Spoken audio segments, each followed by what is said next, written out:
Muchas gracias a la doctora Reséndez por esta extraordinaria presentación y cómo nos parecemos a las moscas, entre paréntesis. Bueno, a mí me pidió el doctor Barrera que hablara del gen a la nosología, que tiene que ver con la aplicación clínica de varias de lo que han escuchado y además de lo que escucharán a continuación. Aquí recordarles que la nosología es la parte de la medicina que tiene como objeto describir, diferenciar y clasificar a las enfermedades. Entonces, el reto clínico para nosotros es cómo aplicar todo lo que hemos escuchado y escucharemos en este simposio.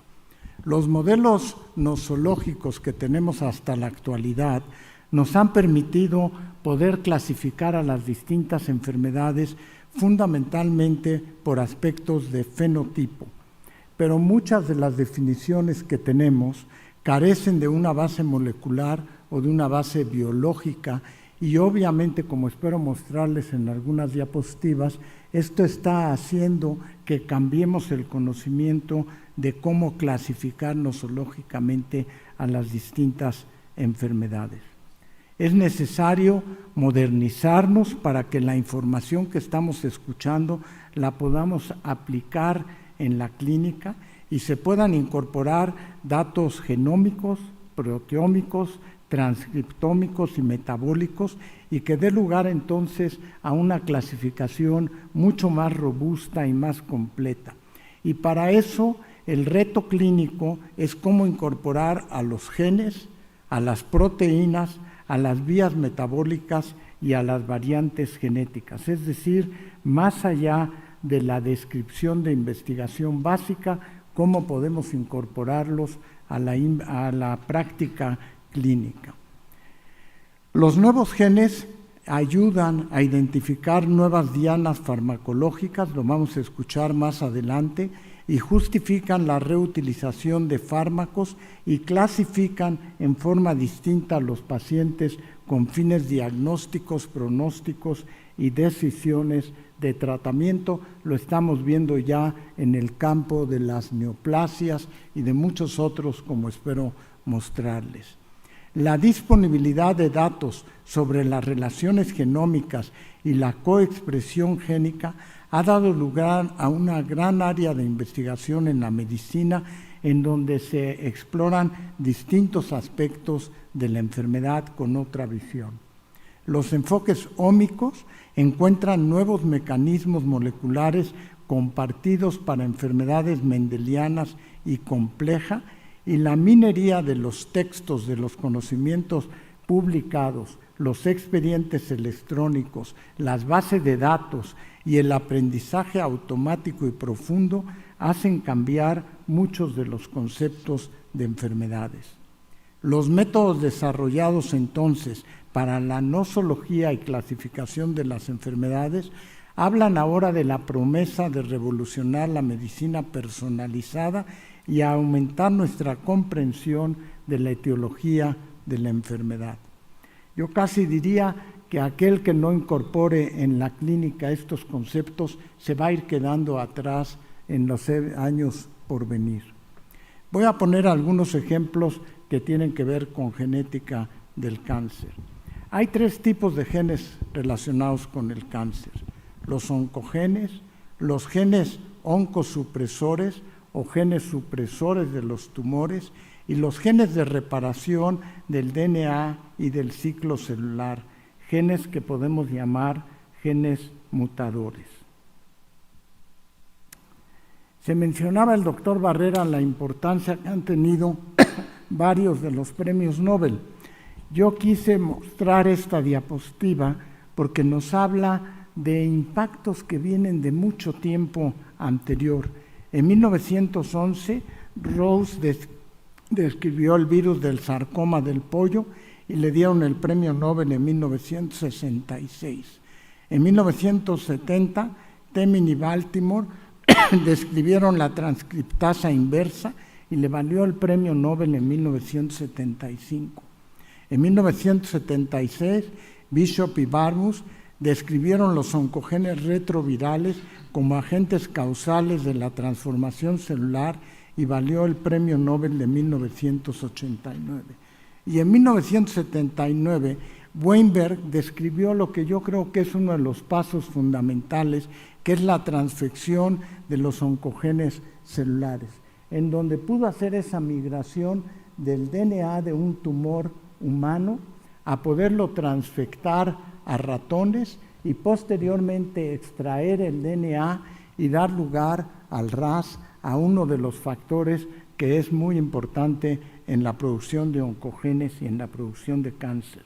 Mucho más recientemente estamos acostumbrados a hablar de RNA y de DNA, pero estos son descubrimientos que marcaron muy importante el desarrollo de las nuevas clasificaciones.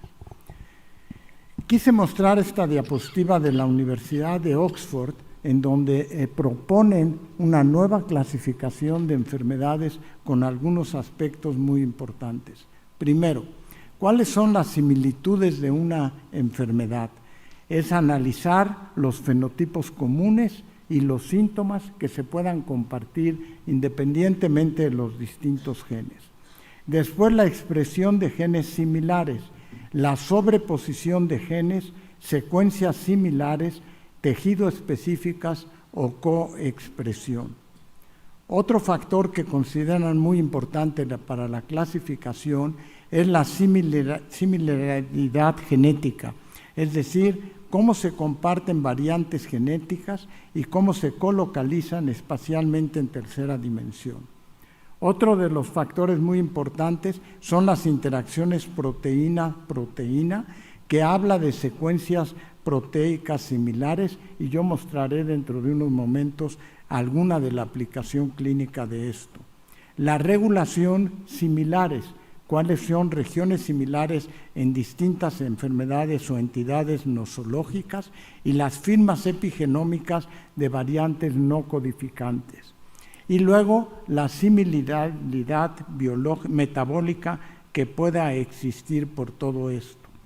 Todo esto da una idea de cómo se clasifica, pero además hay otros aspectos que hay que considerar. Una son las comorbilidades, no nada más de una enfermedad que sucede en un paciente, sino además las comorbilidades que pueden dar lugar a alteraciones en cualquiera de estos factores que están mencionados.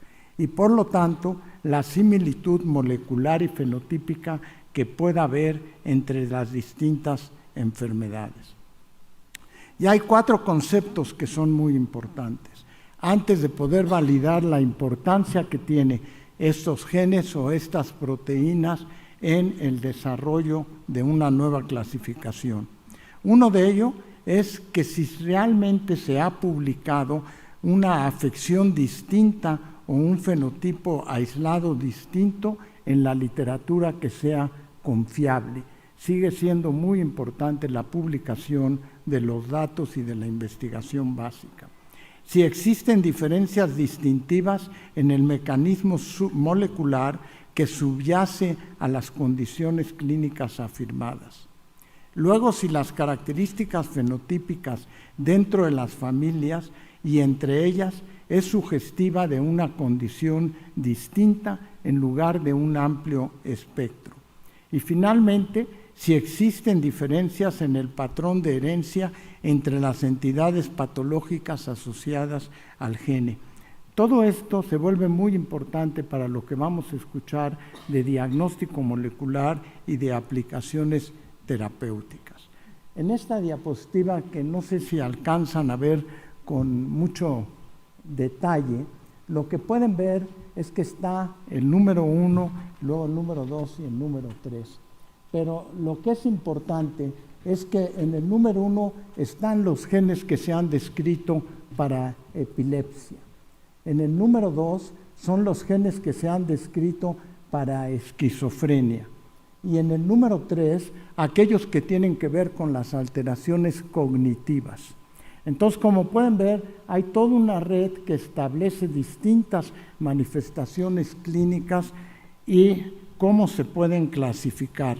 Y eso nos lleva a lo siguiente. La comunidad 1, por ejemplo, en lo que tiene que ver con epilepsia, tiene 3.191 genes que se han descrito. La comunidad 2, que tiene que ver con la esquizofrenia, tiene 1.276 genes. La comunidad 3, que tiene que ver con las alteraciones cognitivas, tiene 1.045 genes. Entonces, estos autores hacen además un análisis de la proporción de número de genes exclusivos para el total de genes de cada comunidad. Y en la comunidad 1 en epilepsia, 67.63% de los genes son exclusivos a enfermedades asociadas a epilepsia. En la comunidad 2, que son aquellos asociados a la esquizofrenia, son un total de 1.276 genes que pueden estar relacionados. Y en la comunidad 3, en los trastornos cognitivos, 1.045 genes que tienen un porcentaje de 39.90% de coincidencia en lo mismo. Entonces estamos pasando de una época muy distinta, de una época en que nada más se clasificaban nosológicamente, a una época en donde hay que incorporar todo esto nuevo en la clasificación. Y recordar que la ciencia es una herramienta para el desarrollo equitativo y sostenible al servicio de toda la humanidad y que va a cambiar la clasificación de las distintas enfermedades.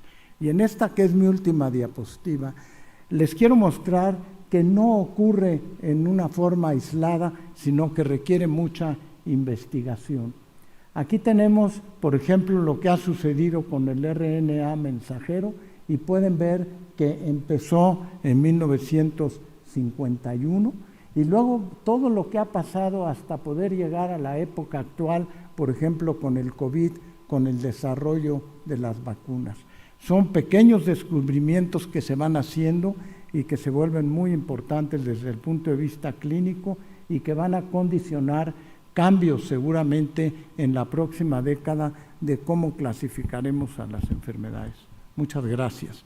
Y ahora, a continuación, le pediría a la doctora Rocío Ortiz López que nos hable del gen al diagnóstico molecular.